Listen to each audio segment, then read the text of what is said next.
नमस्कार मो मौलिकांता आपण समस्त को स्वागत करुछि आमर स्वतंत्र कार्यक्रम को।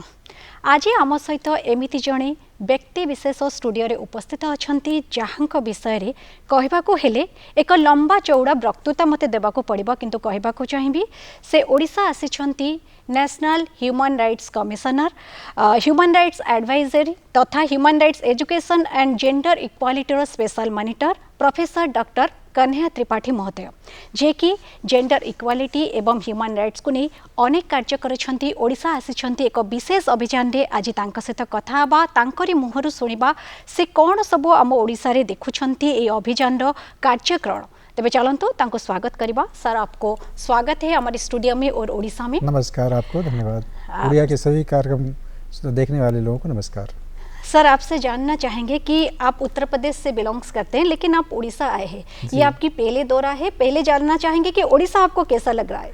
उड़ीसा बहुत ही सुंदर है और भगवान जगन्नाथ की नगरी है और ये हमारा सौभाग्य है कि मैं उड़ीसा में पहली बार विजिट करने आया। ये मेरा पहला ही दौरा है। अच्छा। और मैं राष्ट्रीय मानवाधिकार आयोग के स्पेशल मॉनिटर के रूप में यहाँ पर विशेष निरीक्षण के लिए आया हूँ कि हमारे शैक्षिक संस्थानों में किस तरीके की गतिविधियाँ चल रही हैं, खासकर मानवाधिकारों को लेकर। हाँ, उसी के बारे में सर जानना चाहेंगे कि हम लोग सोचते हैं कि ह्यूमन राइट्स मतलब जो भी है उसको जानने के लिए आप जैसे स्पेशल मॉनिटर मतलब रहते हैं और एडवाइस करते हैं। आप यहाँ की बहुत सारे एकेडमी शिक्षा संस्थान में जा रहे हैं, वहाँ पर जेंडर इक्वालिटी और शिक्षा को लेके क्या आपका मतलब आपकी जो अभियान के लिए आप आए हैं उसका क्या मुद्दा क्या है कि मतलब क्या किया जाता है उसी में? राष्ट्रीय मानवाधिकार आयोग एक स्वतंत्र निकाय है और यह देश के तमाम विश्वविद्यालयों, कॉलेज के भी से लेकर IIT, NITs, IIM सब जगह जो पढ़ने लिखने वाले लोग हैं वहाँ एक पढ़ने लिखने की संस्कृति के साथ मानवाधिकार की संस्कृति कैसे विकसित हो सकती है, इसके लिए राष्ट्रीय मानवाधिकार आयोग प्रयास कर रहा है। और साथ साथ हम ये कोशिश कर रहे हैं कि मानवाधिकार शिक्षा के साथ किस तरीके से जेंडर इक्वलिटी हो सकती है, इसको हम लेकर के तमाम विश्वविद्यालयों में जा रहे हैं। वहाँ के एकेडमिक्स से मिल रहे हैं, एकेडमिशियन से मिल रहे हैं, स्टूडेंट्स से मिल रहे हैं, स्कॉलर्स से मिल रहे हैं और ये कोशिश कर रहे हैं कि हम किस तरीके से जहाँ पर अभी तक मानवाधिकार की बात नहीं हो रही थी वहाँ पर हम मानवाधिकारों की बात करें और लैंगिक समानता के लिए भी प्रयास किया जाए। हाँ, जमती कि दर्शक मानक कहबाकू चाहिए जे आमर ओडिशा रे सार जो आसी से देखुंट ह्यूमन राइट्स बा मानव अधिकार विषय रे विभिन्न संस्था शिक्षा संस्थान गुड़िक किपरि विश्वविद्यालय हो बा जेउठी भी हो किपरि जेंडर इक्वालिटी बा लिंग भित्तिक समानता रही पारिबो, सेथरे कौन कौन सब सुविधा रहउची असुविधा रहउची, मानव अधिकार रो कौन रही मूल लक्ष्य से विषय रे स्पेशल मॉनिटर करबा क्षेत्र रे सारंकर ओडिशा को आसीबार प्रयास रही। तबे उसके बाद सर आपसे जानना चाहेंगे कि हमारा भारत जो है प्रगतिशील राष्ट्र है, हम आगे बढ़ रहे हैं, शिक्षा भी आगे बढ़ रही है, हम लोग बहुत सारे प्रयास कर रहे हैं, जैसे बेटियों के लिए कर रहे हैं कि बेटी बचाओ बेटी पढ़ाओ। अभी आप जेंडर इक्वालिटी के बारे में बात कर रहे थे कि अभी तक भी हम देख रहे हैं कि आंकलन के हिसाब से देखें तो इंडिया में भारतवर्ष में क्या है कि लड़कियों का पढ़ना फिर आगे बढ़ना सब कुछ बहुत कम रह चुका है। उसके लिए बहुत काम किया जाता है लेकिन वो धीरे धीरे हम लोग प्रगति के पथ में जा रहे हैं। इसके बारे में आप क्या कहना चाहेंगे? देखिए, सरकार तो अभियान चला रही है बेटी पढ़ाओ बेटी बचाओ और इसके माध्यम से ये चाहती है कि सभी लड़कियां शिक्षा के मुख्यधारा में शामिल हो जाएं। जो लड़कियां अभी तक शिक्षा में नहीं गई थीं, जो शैक्षिक संस्थानों में उच्च शिक्षा संस्थानों में नहीं जा रही थी, उनको भी आगे बढ़ाने के लिए सरकार प्रयास कर रही है। जहाँ तक अभी तक जो पूरा प्रदेश हम भारत का देखें तो ऐसे बहुत सारे रिमोट एरिया हैं, आदिवासी समाज है, मार्जिनलाइज कम्युनिटी है, उनकी बच्चियों को निश्चित रूप से शैक्षणिक उन्नयन के लिए हमारा पूरा देश का पूरा अभियान चल रहा है। और राष्ट्रीय मानवाधिकार आयोग चाहता है कि जो भी व्यवस्थाएं हैं, जो भी शिक्षा व्यवस्था है, उसमें अधिक से अधिक लड़कियों के साथ ह्यूमन राइट प्रोटेक्शन हो, उनके जेंडर इक्वलिटी के लिए काम किया जाए और जो शिक्षा संस्थान है वो विशेष रूप से इसके लिए प्रयास करें। तो निश्चित रूप से एक बड़ा अभियान है जिसके लिए राष्ट्रीय मानवाधिकार आयोग बहुत चिंतित है और इस पर काम कर रहा है, जिसके तहत मैं यहाँ पर आकर के इस काम को कर रहा हूँ। हाँ जी सर, तो आपसे जानना चाहेंगे कि आप उड़ीसा के दौर में आए, आदिवासी के बारे में आप सब बोल रहे थे, तो आप कहाँ कहाँ गए हैं उड़ीसा में और कैसे देख रहे हैं शिक्षा और साक्षरता को लेके, जेंडर इक्वलिटी कितना आगे बढ़ रहा है, मतलब क्या क्या डिफिकल्टीज भी आता है, क्योंकि बहुत ट्राइबल इलाका है जहाँ पर वो लोग अभी भी स्कूल के बारे में नहीं जानते, ना शिक्षा को मतलब इतना महत्वपूर्ण हिस्सा समझते हैं, ना साक्षरता को। और लड़कियों के लिए तो ये सब अभियान कभी होता भी नहीं है, जो भी होता है वो सुनने के लिए बहुत जन होते हैं आदिवासी वगैरह में और बहुत रूरल जगह में जहाँ पर वो लोग आगे नहीं बढ़ते। तो इसके लिए कितना डिफिकल्टीज फेस करना पड़ता है। जेंडर इक्वलिटी फिर और एक चीज़ हो जाती है शिक्षा के साथ, तो उसके लिए कितना महत्वपूर्ण रहता है। देखिए, मैं एक मानता हूँ कि जो उड़ीसा है, उड़ीसा राज्य में आदिवासी इलाके बहुत सारे हैं। अभी मेरे इस अभियान के तहत मैं कोरापुट गया, वहाँ पर सेंट्रल यूनिवर्सिटी में पहले मैं विजिट किया।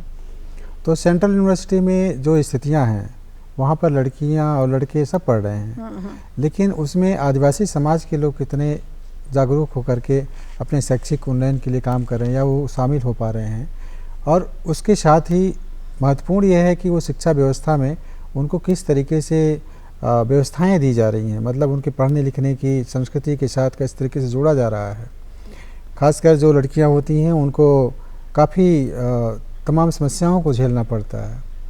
जैसे हम अभी कल संस्कृत विश्वविद्यालय में, केंद्रीय संस्कृत विश्वविद्यालय पुरी में थे, तो वहाँ पर मैंने देखा कि बहुत सारी लड़कियाँ संस्कृत पढ़ रही हैं। ये मेरे लिए बहुत ही अमेजिंग विषय था कि इतनी लड़कियों की अभिरुचि है संस्कृत पढ़ने में। तो मुझे आज मैं वुमेन यूनिवर्सिटी में जा रहा हूँ, तो वहाँ पर भी मुझे ये लगता है कि एक ख़ास तरह से लड़कियों को शिक्षा से जोड़ा गया है और लड़कियाँ आगे बढ़ रही हैं।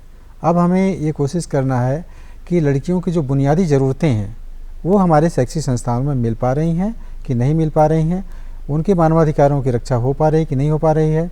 और ख़ासकर मैं मौली जी ये बताऊँ, मौलिकांता जी, मैं आपको बताऊँगा कि मैंने ये देखा कि जिस प्रकार से पूरे देश में मैं जहाँ जहाँ भ्रमण कर रहा हूँ, लड़कियों की शिक्षा के लिए लोग जागरूक तो हैं, लेकिन वो लड़कियाँ शिक्षण संस्थान में होने के बावजूद भी ये नहीं जानती कि उनके अधिकार क्या हैं।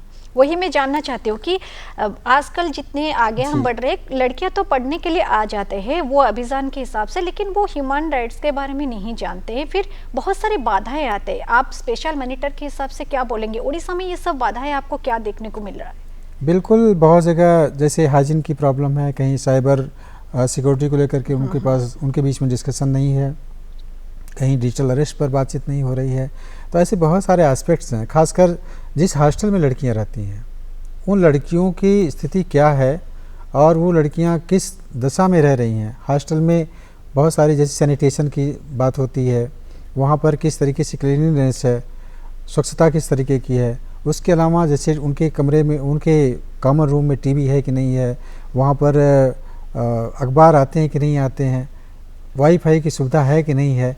ऐसे बहुत सारे एस्पेक्ट्स हैं जिस पर कि सेंट्रल यूनिवर्सिटी हो, केबी हो, आईआईटीज हो, एनआईटीज हो, इन सारे लोगों को काम करने की ज़रूरत है। जैसा कि मैं अपनी मॉनिटरिंग में पाया, बाधाएं कहीं नहीं हैं, सरकार पैसे भी दे रही है, लेकिन महत्वपूर्ण ये है कि हमारे शैक्षिक संस्थान के जो लोग हैं वो लोग ये कोशिश करें कि इच्छा शक्ति, उनकी इच्छा शक्ति बढ़नी चाहिए।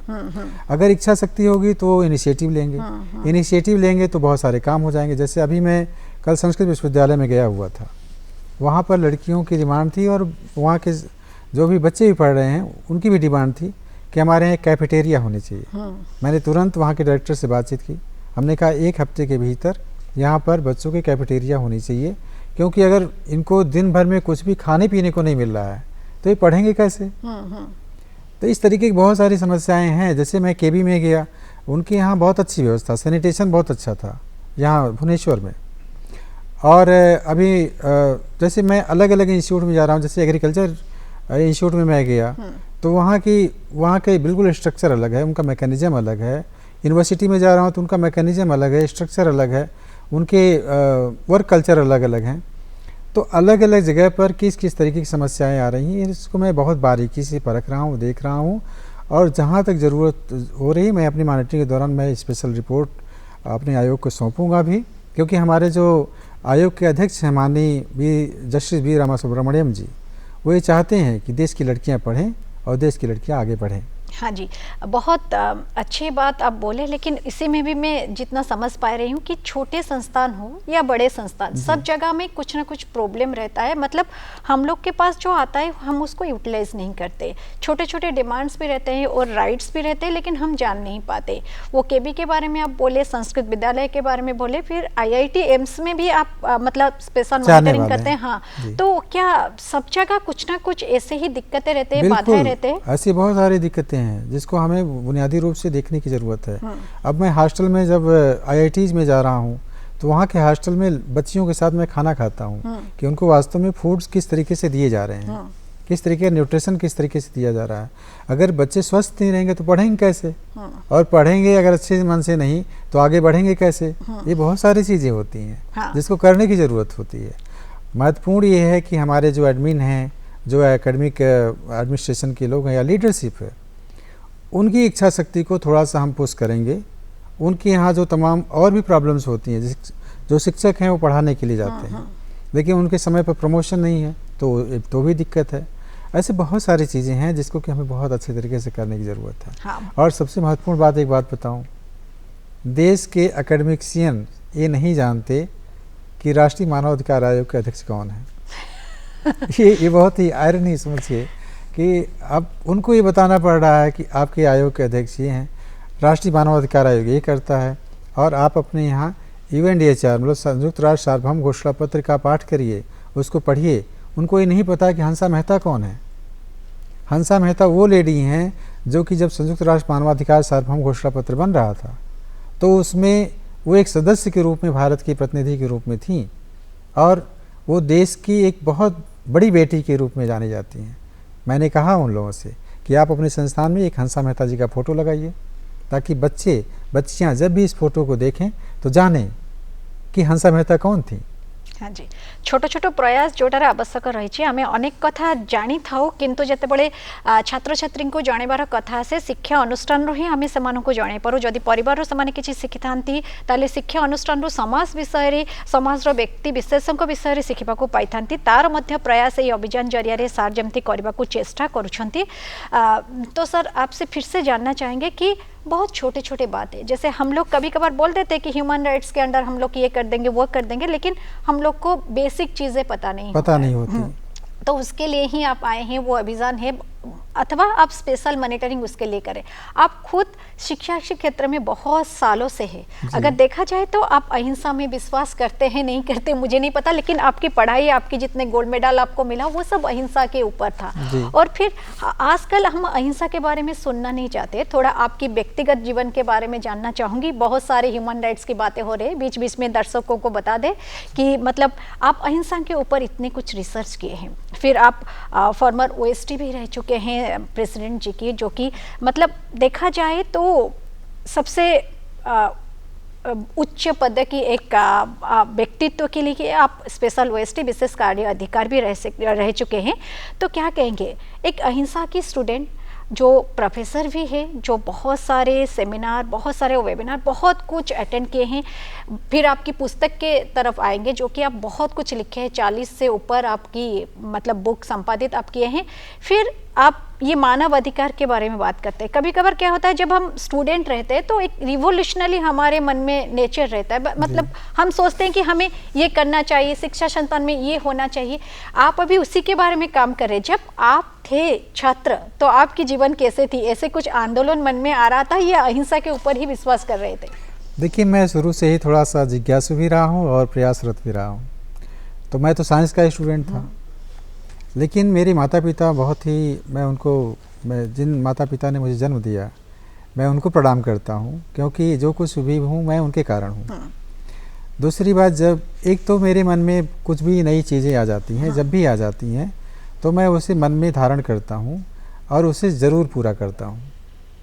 तो मैं तो ऐसे ही अहिंसा विषय पर साइंस का विद्यार्थी जिस अहिंसा विषय में पढ़ने जाएगा जिसमें कोई नौकरी नहीं है, लेकिन मैंने उस चुनौती को, चैलेंज को स्वीकार किया। फिर मैं अहिंसा में ही MA MPhil PhD किया। उसके बाद फिर मानवाधिकार में मेरी PhD हो गई। मानवाधिकार का विशेष विषय था कि इंडियन ह्यूमन राइट्स मूवमेंट पर। उसके पहले मैं किसान आत्महत्या पर एक डॉक्यूमेंट्री बनाया था। तो ऐसे बहुत सारे जो जीवन के प्रसंग हैं जो कि हमारे जीवन में बार बार मुझे मतलब कि उत्साहित करते हैं और मुझे लगता है कि मैंने कुछ अलग किया। तो डिफरेंटली थिंकिंग ज़रूरी होती है, और क्योंकि हम केवल नौकरी के लिए पढ़ रहे हैं ऐसा नहीं है। मुझे ये पता है कि जो मैं पढ़ रहा हूँ उससे मैं देश को कुछ दे सकूँगा। तो मानवाधिकार पर फिर मैंने पीएचडी की, और उसके बाद फिर मेरी ये कोशिश थी कि आगे चल कर के मैं लोगों के बीच में मानवाधिकार के प्रोटेक्शन के लिए काम करूँगा। तो आपको मैं बताना चाहूँगा, जब हमारे देश के राष्ट्रपति थे के नारायणन जी, तो उस समय ही मैंने ये कहा कि मुझे एज ए गुडविल एम्बेसडर काम करने के लिए मौका दिया जाए। ऐसे बहुत सारे सरकार के और भी संस्थान आयोग थे जिसको मैंने कहा, तो उस समय मेरी वो कामना पूरी नहीं हुई। लेकिन आज मुझे राष्ट्रीय मानवाधिकार आयोग ने एक तरीके से अपना गुडविल एम्बेसडर बना करके भेजा है, और मैं एक अच्छे तरीके से तमाम इंस्टीट्यूट में केबी से लेकर के IIT, NIT, IIM, state university, central university, सब जगह जा रहा हूँ और मानवाधिकार की बात शुरू करा रहा हूँ। बहुत सारे इंस्टीट्यूट में जाकर नई पहल कर रहा हूँ। नए नए डिपार्टमेंट्स खोले जाएंगे मानवाधिकार के, कहीं रिसर्च जर्नल शुरू हो रहा है, कहीं पर लोग नाटक खेलेंगे और उसके बाद रिकॉर्डिंग हमको भेजेंगे। अभी तक जो बातें संस्थानों में, शैक्षिक संस्थानों में होती नहीं थी, वो मैं शुरू कर रहा हूँ। ये इस बात की मुझे खुशी है। तो एक जीवन का एक लंबा हिस्सा जो है मेरे शैक्षिक उन्नयन में रहा, और अभी मानवाधिकार के उन्नयन में है।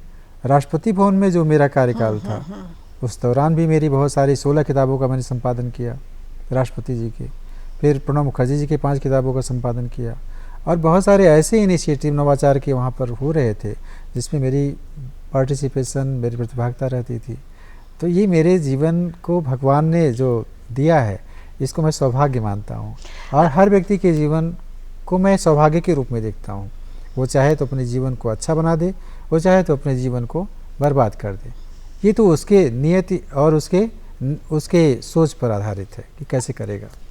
हाँ जी, सर कहबाकू चाहूँगी जे अनेक गुड़ी दिगरे से जो कार्य करछंती सबुबले तांकर गोटे जिज्ञासु मनोभाव थिला, जेउंथी से सबुबले चेष्टा करिछंती और विभिन्न डायरेक्शन रे काम करिछंती। सर वो डाइवर्सिटी पाई आप जो करके आपकी लाइफ को बनाए हैं, मोटा मोटी देखा जाए तो एक अलग डायरेक्शन, डिफरेंट डायरेक्शन में आप काम किए हैं, और हर जगह शिक्षा के साथ भी आप जड़ी थे।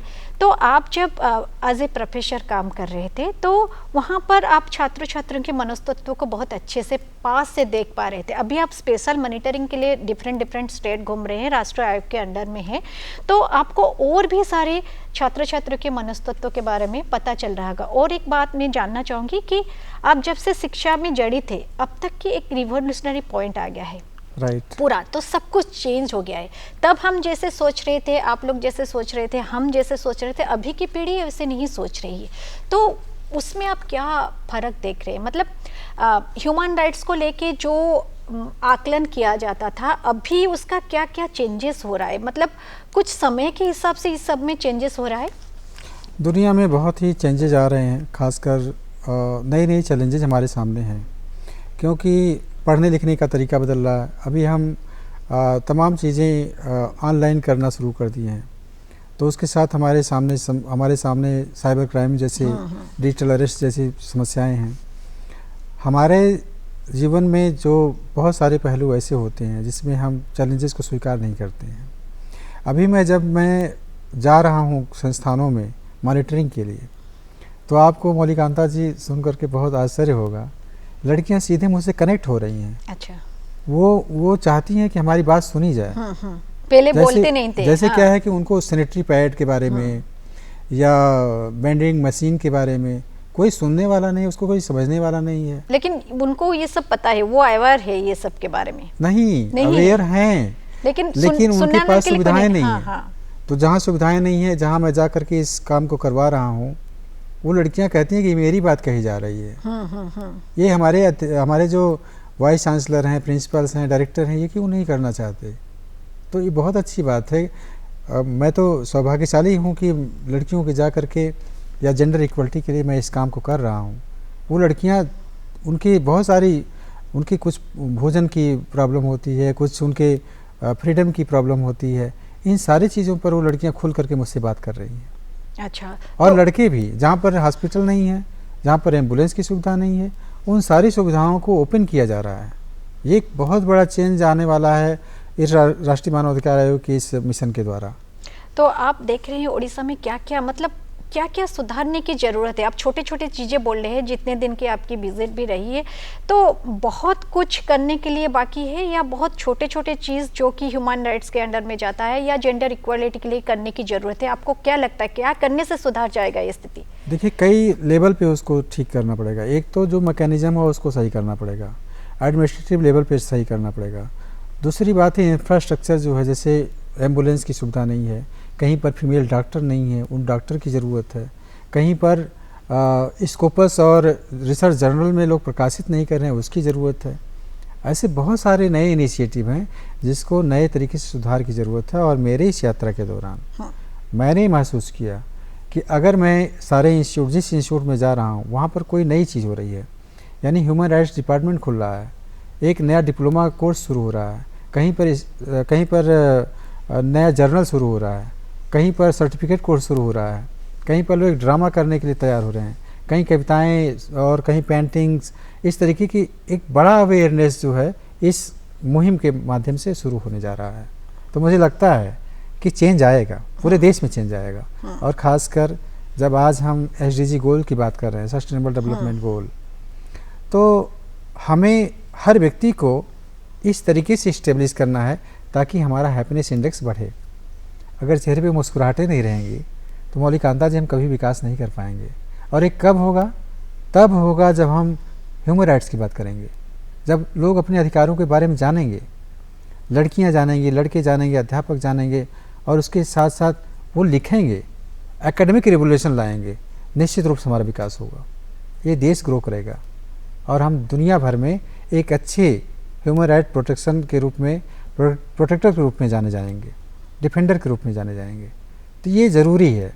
जिस काम में मैं लगा हुआ हूँ, मैं दिन भर खाना नहीं खाता हूँ। उड़ीसा के कुछ खाना आप ट्राई किए, जैसे हमारा यहाँ की? मैं खाना खाता ही नहीं हूँ क्योंकि मुझे समय नहीं मिलता है। मुझे समय नहीं मिलता है। मैं एक जगह से निकलता हूँ, दूसरे जगह जाता हूँ विजिट में, वहाँ इंतज़ार कर रहे होते हैं, मेरे पास वक्त ही नहीं होता है। देर रात करीब 11 बजे तक, 10 बजे तक मेरी विजिट चल रही है। बहुत मुश्किल से मैं ट्रेन पकड़ पाता हूँ। अच्छा, उसी के बीच मैं पूछना चाहूँगी कि सार जमती कहते बहुत व्यस्त बहुल जीवन, से खाइबा को भी तांको समय मिलेनी, किंतु विभिन्न क्षेत्र में से निजको प्रतिपादित करिसेंती। मु आपनको टिके पूर्वरु कहतली आम भारतर महामहिम राष्ट्रपतिंकर पूर्वतन विशेष कार्यक्रम अधिकारी बा एक्स OST भाव से कार्यरत थिले। अनेक गुड़ी पुस्तक रचना करिसेंती, केवल पुस्तक नहीं बहुत गुड़े जर्नल लिखिसेंती, विभिन्न क्षेत्र में निजको प्रतिपादित करिसेंती। तो तांकर बही विषय जानिबा, से कौन पाई केते गुड़े बही लिखिसेंती, केते बड़े समय बाहर करती, सेटा हमर उद्देश्य रहबो। सर आपसे जानना चाहेंगे कि इतने बिजी शेड्यूल में आप जैसे बोले खाने के लिए भी आपको टाइम नहीं मिलता है, क्योंकि आप चाहते हैं कि हर कोई हंसे, कैसे हंस पाएगा कि उसके लिए उसका अधिकार जानने की जरूरत। जब हम जानते हैं कि हमारा समाज में हमारा अधिकार क्या है, हमें क्या करना है, क्या क्या फैसिलिटीज़ मिल सकता है, तब जाके हम बिंदास होके अपना जीवन को जी पाएंगे। तो आपके पुस्तक के तौर मतलब और आते हैं, आप शिक्षा के क्षेत्र में हैं, उसके साथ बहुत सारी पुस्तकें लिखे हैं। तो कैसे आप खुद के लिए टाइम निकाल पाते हैं, रिसर्च करने के लिए टाइम निकाल पाते हैं? फिर 40 से वह पुस्तक लिखना कोई मतलब कम बात नहीं है। तो कैसे आप इतने सारे पुस्तकों के अंदर से आपको क्या सबसे पसंद आती है, मतलब आपकी पर्सनल फेवरेट कौन है? मेरी फेवरेट किताब है हिंद स्वराज शताब्दी विमर्श और भारतीय मानवाधिकार आंदोलन कुछ नई पहल। ये मेरी 2 किताबें मैं महत्वपूर्ण मानता हूँ। और हिंद स्वराज अहिंसक क्रांति का दस्तावेज और आदिवासी समाज और मानवाधिकार, और अभी लेटेस्ट मेरी पुस्तक आई थी डॉक्टर अम्बेडकर का सत्य भारत। तो ऐसी कुछ किताबें हैं जो कि, और जो 16 किताबें अभी मैंने जनप्रिय द्रौपदी मुर्मू व्यक्तित्व एवं विचार, महामहिम द्रौपदी मुर्मू जी पर मैंने एक पुस्तक तैयार की है और प्रकाशित हो चुकी है। और नरेंद्र मोदी से संवाद मेरी 3 खंडों में प्रकाशित हुई है। ऐसे बहुत सारी पुस्तकें हैं। मैं अपनी पुस्तकों का मैं अपनी आत्मश्लाघा मतलब अपने ऊपर ज़्यादा वो नहीं करना चाहता, लेकिन ये है कि हाँ, ये मैं वक्त निकालता हूँ। रात को मुझे 2 बजे तक जागना पड़े, लेकिन काम तो करना पड़ता है। तो ये कोशिश है कि कुछ सृजनात्मक काम भी होता रहे। और मानवाधिकार पर केंद्रित मैं कुछ किताबें लिखता रहता हूँ और आर्टिकल्स नियमित रूप से हमारे तमाम नेशनल न्यूज़पेपर्स के एडिटोरियल पेज पे छपते हैं। हाँ, बहुत सारे आप मतलब लिखन की 500 से दुनिया, हाँ बहुत ज़्यादा, मतलब आप पुस्तक और लिखने में विश्वास रखते हैं, लेकिन आप मानवाधिकार के लिए काम करते हैं, फिर आप जेंडर इक्वालिटी एजुकेशन के लिए भी काम करते हैं। तो भविष्य को लेके आपका क्या मतलब राय है, क्या सब कुछ मतलब भविष्य के लिए आप करना चाहेंगे, वो जानना चाहेंगे समाज में आपसे। देखिए, भविष्य हमारे देश का बहुत उज्जवल है और इस उज्जवल पक्ष को और उज्जवल बनाना है। हमें उन लोगों को मुख्यधारा में जोड़ना है, जैसे LGBTQ के लोग हैं, वो लोग मुख्यधारा में शामिल नहीं, वो अभी पढ़ाई लिखाई में आगे नहीं आ रहे हैं।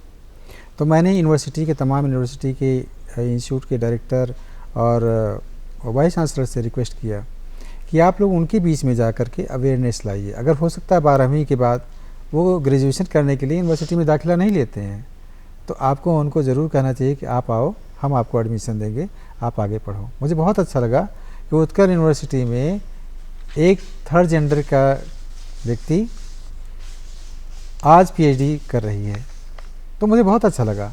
मैं जहाँ जहाँ जाता हूँ पूछता हूँ कि आपके यहाँ थर्ड जेंडर के लोग कितना काम उनको मेन स्ट्रीम में आ रहे हैं कि नहीं आ रहे हैं, तो मुझे उसको भी खुशी हुई, वो कर रही है। उसके देखिए, जीवन में जो डिग्निफाइड लोग हैं, डिग्निटी के साथ जीते हैं या उनको इज्जत मिलती है, वही लोग अपने जीवन को जी पाते हैं। वरना देश में गरीबी, भूखमरी और बेरोजगारी ऐसी बहुत सारी समस्याएं हैं, उनसे भी तो हमें लड़ना है। और अगर आज की पीढ़ी हम इस सारी चीज़ को करेगी नहीं, तो बताइए कि लड़ेगी कैसे। और अगर लड़ेगी नहीं तो हमारे देश का नाम, जो दुनिया भर के तमाम चैलेंजेस हैं, जैसे क्लाइमेट चेंज है, नेचर फेथ के बारे में बात करता हूँ, क्लाइमेट चेंज से मुझे लड़ना है, और ऐसे बहुत सारे अभी तमाम युद्ध चल रहे हैं, सारा विश्व ऐसे में बहुत सारे संकट हैं जिससे हमें खुद लड़ना है। तो हमारे देश की बच्चियाँ, हमारे देश के बच्चे अगर अच्छी तरीके से पढ़ेंगे, अच्छी तरीके से तैयार होंगे, तब देश विकसित राष्ट्र बनेगा। और हमें 2047 तक विकसित राष्ट्र भी तो बनाना है। हाँ जी। तो ऐसी कोशिश करनी है कि हम एक नई पीढ़ी को इस तरीके से तैयार करें कि हम आगे बढ़ते जाएं।